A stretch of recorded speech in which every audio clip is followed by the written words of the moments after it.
Bismillahirrahmanirrahim. Assalamu alaikum dear students, second year class. This is Elysium Public School and College Lodhra. I am Mrs. Shazia Asghar teaching you the subject of English. Second year class idioms हम पढ़ रहे हैं. Set 1 is about to end. हमने आज पढ़ना है idiom number 261 क्योंकि 260 तक idioms हम previous lecture में कर चुके हैं. तो आइए start करते हैं. Pay through the nose for something. किसी चीज़ के लिए आपको इतनी कीमत चुकानी पड़े कि आपको नाक रगड़ना पड़ जाए. This is pay through the nose. बहुत ज़्यादा कीमत अदा करना. I have found an elegant house. मुझे बड़ा प्यारा सा शानदार सा घर मिला. But I had to pay through the nose for it. I had to pay through the nose for it. मुझे इसकी कीमत बहुत भारी अदा करनी पड़ी है. यानी बड़ी ही मुश्किल से मैंने पाई जोड़ के पैसे जोड़ के नाक रगड़ के बहुत ही मुश्किल से ये एलिगेंट हाउस लिया है. Pay through the nose for something. किसी चीज़ के लिए बहुत भारी कीमत अदा करना. I found an elegant house but I had to pay through the nose for it. Next idiom number 262. At a pinch और इन अ पिंच दोनों में से कोई एक प्रेपोजिशन लगेगी. एट या इन. और इन अ पिंच और एट अ पिंच मजबूरी में या ज़रूरत में. तंगी हो, मजबूरी हो, बहालते मजबूरी. At a pinch we could accommodate 5 people. मजबूरी की हालत में हम इस कमरे में 5 लोगों को रख सकते हैं. हम 5 लोग गुजारा कर सकते हैं. यानी कमरा तो छोटा सा है but at a pinch we can accommodate 5 people. Idiom number 263. Play a double game. Double game खेलना बहुत कॉमन सा इडियम बन चुका है. तो अब उर्दू में भी आ गया कि ये तो डबल गेम कर रहा है अभी मेरे साथ. डबल गेम का मतलब होता है कि एक तरफ भी हम दर्दी रखना, दूसरी तरफ भी रखना, जिसको हम आम अल्फाज में धोखा देना या मुनाफकत करना कहते हैं. Play a double game. मुनाफकत करना या धोखा देना. By supporting my enemy. मेरे दुश्मन को सपोर्ट देकर. And sympathising with me. और मुझसे हमदर्दी करके. Aslam is playing a double game. Aslam धोखा दे रहा है, मुनाफकत कर रहा होता है. जब 2 ग्रुप आपस में लड़ने लग जाते हैं तो तीसरे बंदे ने उसके दरमियान में सुलह करवानी होती, सालसी करवानी होती है.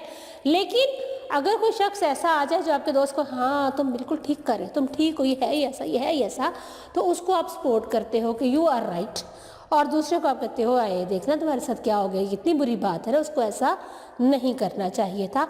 तो जब आपकी हकीकत पता चलती है कि वो तो उसको भी सपोर्ट कर रहा है, मुझसे भी हमदर्दी कर रहा है, तो आप उसको पसंद नहीं करते, उसको अवॉइड करने की कोशिश करते हो. This is to play a double game. By supporting my enemy and sympathising with me. Aslam is playing a double game.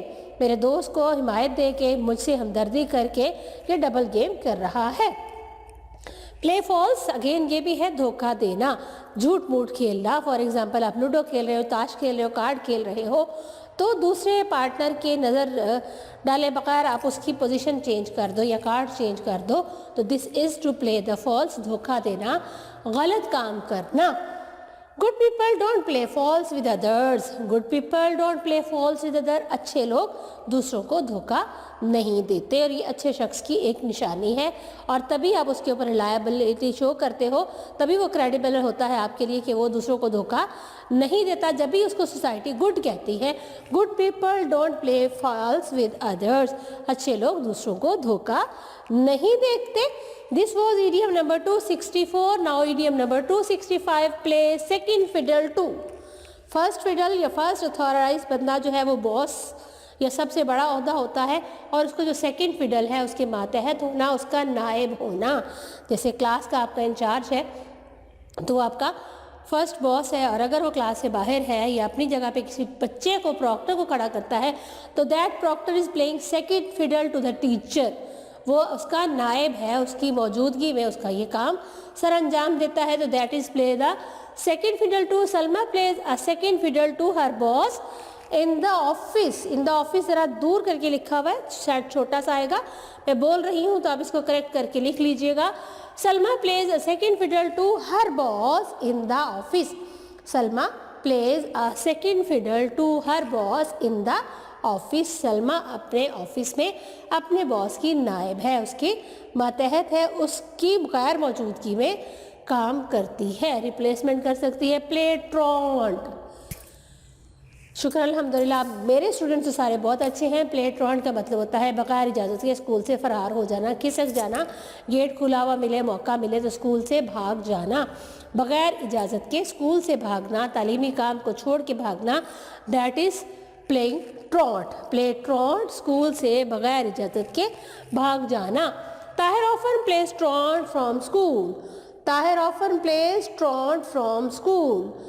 Tahir often plays truant from school. Tahir अक्सर स्कूल से बगैर इजाज़त के भाग जाता है। जैसे आपकी कोशिश होती है कि टेस्ट के टाइम छुप जाएंगे, इधर उधर हो जाए, that is to play truant. The next 267 idiom number, play with fire. आग के साथ खेलना, लिटरल मीन भी वही है, ख़तरे के साथ खेलना, क्योंकि आग बहुत बड़ा ख़तरा है, और इसका इडियोमेटिक मीन भी है आग से खेलना, सख्त ख़तरा मोल लेना। We are ready to play with fire for our country. We are ready to play with fire for our country. अपने मुल्क के लिए हम सख्त से सख्त खतरा मोल लेने को तैयार हैं। We are ready to play with fire for our country. बहुत सारी एग्जाम्पल्स में हमारे हीरोज़ ने किसी भी दुश्मन को जब देखा तो अपनी जान की परवाह किए बगैर उस दुश्मन पे काबू पाया ताकि मुल्क को नुकसान ना पहुँचे। The next is 268 pocket and insult. Pocket होती है यहाँ या यहाँ जिसमें आप अपनी कीमती चीज़ें रखते हो और छुपा के रखते हो। आप पैसे हाथ में ये सबके सामने नहीं रखते हो, आप पॉकेट के अंदर डाल के रखे, तो पॉकेट का मतलब है छुपाना। पॉकेट एंड इंसल्ट, अपनी बेइज्जती को छुपा जाना, चुपचाप सह जाना। किसी ने आपकी बेइज्जती कर दी है तो you put the insult in your pocket. Pocket and insult, आप चुपचाप उस बेइज्जती को सह गए हो, पी गए हो, शोर नहीं मचाया और दूसरे को पता नहीं चलने दिया, that is to pocket and insult. चुपचाप बेइज्जती को सह जाना। Asif had to pocket and insult when he failed in the exams. जब आप पढ़े नहीं हो, आप एग्ज़ाम में फ़ेल हो गए, तो जब आपकी अब इंसल्ट होगी तो you have to pocket the insult. आपको उस इंसल्ट को बर्दाश्त करना पड़ेगा। Asif had to pocket an insult.